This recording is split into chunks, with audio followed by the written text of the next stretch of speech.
Hello friends, welcome to my channel. Kartik Purnima के आने वाले एपिसोड की अपडेट आपके लिए लेकर आए। उससे पहले प्लीज़ चैनल को सब्सक्राइब कर लीजिए। पूर्णिमा जो है घूंघट डालकर वहाँ पर आ जाती है। तभी कार्तिक जो है बस पूर्णिमा को देखने लगता है। पूर्णिमा के ऊपर से कार्तिक की नज़र नहीं हटती। कार्तिक उसे घूर घूर कर देखने लगता है। तभी वहाँ पर एक आदमी कहता है कि तेरी ही वोटी है ना, तो इसे इतना घूरा क्यों जा रहा है। तभी वो कहता है कि बहुत सोड़ी लग रही है। तभी वहाँ पर कार्तिक और पूर्णिमा आकर खड़े हो जाते हैं दोनों जोड़ी से। फिर बाद में वहाँ पर पिंड की एक औरत आती है और कहती है कि शुद्ध देसी घी है, इसको जो है होली का दहन में जो है डाल दो तुम। इसके घी डालते ही तुम्हारे रिश्ते में जो करवाट है, वो जो अशुद्धता है, पूरी तरीके से दूर हो जाएंगे और तुम्हारा रिश्ता एकदम से अच्छा हो जाएगा। ऐसा जो है वो कहने लगती है और ये सुहागों वाली रस्म है, ऐसा भी वो कहती है। तभी पूर्णिमा जो है थोड़ा कतराने लगती है, पर उसने वादा किया होता है कार्तिक से कि वो गुल्लू के लिए कुछ भी करेंगी।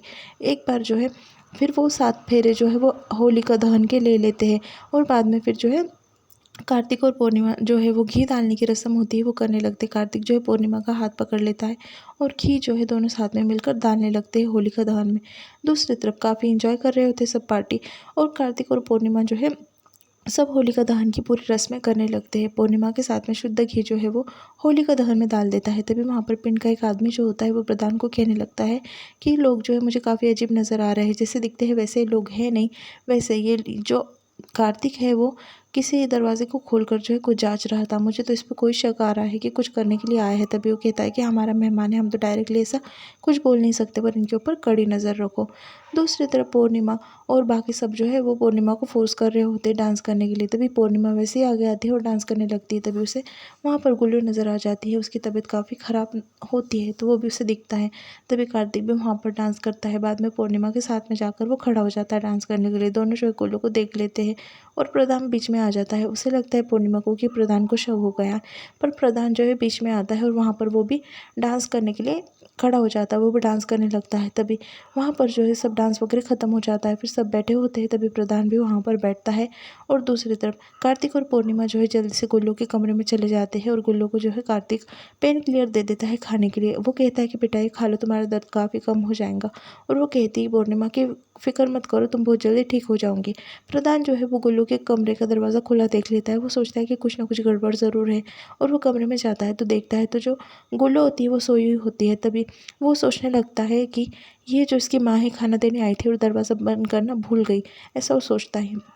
और बाद में जो है वो सोचता है कि कोई तो है नहीं कमरे में, देख लेता है, पर वो पलंग के नीचे नहीं देखता जहाँ पर कार्तिक और पूर्णिमा जो है छुपे हुए होते हैं।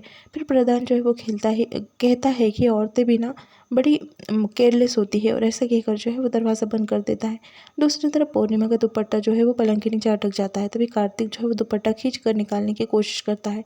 कार्तिक और पूर्णिमा दोनों खींचते, तभी पूर्णिमा का दुपट्टा जो है वहाँ से निकल जाता है। फिर पूर्णिमा कहती है कि अच्छा हुआ इसने हमें देखा नहीं, चलो अब जल्दी से यहाँ से निकलते हैं, अगर देख लिया तो गड़बड़ हो जाएंगी।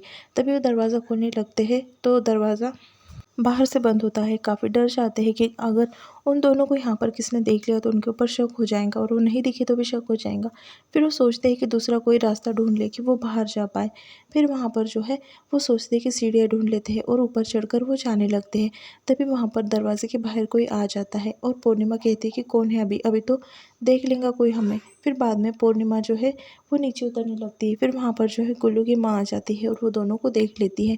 फिर वो दोनों को देखकर वहाँ पर जो है दरवाज़ा बंद कर देती है और गुल्लू के पास जाने लगती है। वो कहती है कि मैं इस गुल्लू की माँ हूँ, बड़ी अभागन हूँ मैं, मेरी बेटी जो है इतने बड़े दर्द से गुजर रही है, फिर भी जो है मैं इसका इलाज नहीं कर पा रही हूँ, क्योंकि यहाँ पर जो है अंधश्रद्धा जो बाबा है उसके ऊपर सबको भरोसा है और इसका दिन ब दिन दर्द बढ़ता जा रहा है। वो पूरी स्टोरी बता देती है कि कैसा कैसा हुआ उसके बेटी के साथ में, और यहाँ पर वो कैसे है सब स्टोरी वो पूर्णिमा को बता देती है। पूर्णिमा भी उसकी स्टोरी सुनकर काफ़ी इमोशनल हो जाती है और एक माँ अपने बेटे के लिए इलाज के लिए कितना लड़ रही है उसके समझ में आ जाता है। वो कहने लगती है कि मेरी बेटी का दर्द बढ़ते जा रहा है, इसलिए यहाँ पर जो है एक मेडिकल में दवाई बेचता था वो लड़का, तो उसके साथ में मैंने हॉस्पिटल में भेज दिया था आपके, क्योंकि मैं जानती थी कि आप जो है शहर के बेस्ट डॉक्टर हैं और आप जो है मेरे बच्चे का अच्छे से इलाज करेंगे, ये भेज दिया था। पर एक गुल्लू को जो है बस में जाते हुए यहाँ के पिंड के एक लड़के ने देख लिया, इसलिए जो है वापस इसे वहाँ से आपके हॉस्पिटल से पकड़ कर लाया गया है। तभी वो कहती कि अब तो है जो मेरे लिए है भगवान के समान है, तो आप मेरे बेटी का जो है इलाज कर दीजिए, ऐसा जो है वो कहती है और उससे रिक्वेस्ट करने लगती है। तभी वो कहती है कि फ़िक्र मत करो, हमने जो इसे दवाइयाँ दे दी है और ये बहुत जल्दी जो है भी ठीक हो जाएंगे, इसका ऑपरेशन होना ज़रूरी है और हम जो है उस पंडित का यहाँ पर जो बाबा है उसका पर्दाफाश कर देंगे।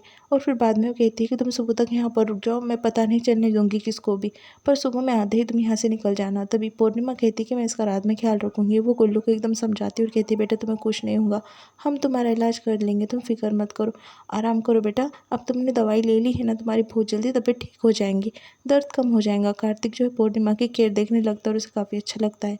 दूसरी तरफ शनाया के घर से जो है सोनी के घर से जो है सब आ जाते हैं। तभी वहाँ पर जो है बीजी कहने लगती है कि देखो हमारे शानू को कितने महंगे महंगे और कितने अच्छे गिफ्ट मिले हैं, और सब जो है काफ़ी खुश हो रहे होते हैं। तभी वहाँ पर जो है कुलदीप को ये बात बिल्कुल अच्छी नहीं लगती कि वहाँ पर से जो है उनके समधियों ने उनकी इतनी बेइज्जती की, उनके कपड़े पहनाए और उनके स्वाभिमान को ठेस पहुँचाई। ये बात जो है उन्हें बर्दाश्त नहीं हो रही होती है।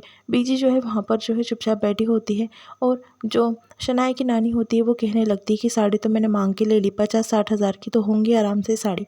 तभी कुलदीप कहने लगता है कि तुम्हें शर्म नहीं आती, ये सब कुछ तुम हरकतें कर रही हो और तुम्हारे जैसे तुम शनाया को भी बना रही हो, उसे सही गलत का फ़र्क तुम बताना भूल गई, और तुम्हें क्या पता कि स्वाभिमान क्या होता है, वो तुम्हारे पास नहीं है, तुम्हें तो शब्द का अर्थ भी नहीं पता।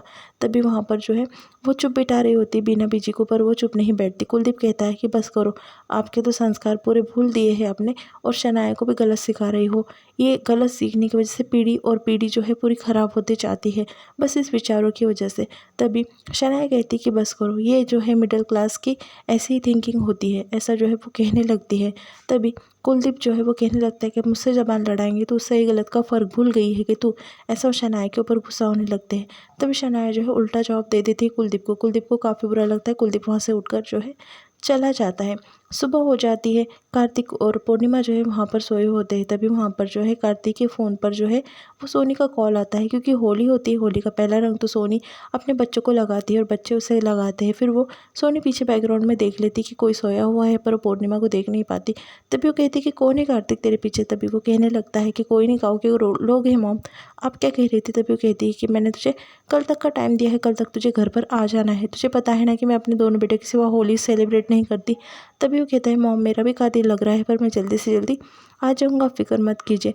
काम है ना मॉम, काम निपटाना है, आज तो स्पेशल काम है मेरा। तभी वो कहती है कि हाँ चल, तुझे काम निपटाना है ना तो काम निपटा ले, और जल्द से जल्द घर पर आ जाना, कल तक की मोहलत मैंने तुझे दी है, ऐसा कार्तिक से वो कह देती है। तभी वो कहता है कि मॉम आई लव यू, और दोनों के बीच में बात हो जाती। कार्तिक फ़ोन रख देता है। कार्तिक बाद में सोचने लगता है कि अच्छा हुआ उसे जो है सोनी ने पीछे नहीं देखा पूर्णिमा को, नहीं तो जो है बड़ा मुश्किल हो जाती। दूसरी तरफ सुबह होते ही गुल्लू की माँ वहाँ पर आती है। तभी कार्तिक पूर्णिमा जो है वो कहते हैं कि हमने प्लान बना लिया है, रात में जाकर सोच लिया है कि हमें उस बाबा का पर्दा कैसे फाश करना है। तभी वो सब प्लान जो है उसकी माँ को बता देते, गुल्लू की माँ को, कि कैसे उस बाबा का जो है पर्दा फाश करना है और सब गाँव वालों के सामने उसकी असलियत लानी है। कार्तिक उसे पूरा प्लान बता देता है और वो कहती है कि हाँ ऐसा ही होगा। और यहाँ पर एपिसोड जो है ख़त्म होता है। Please subscribe.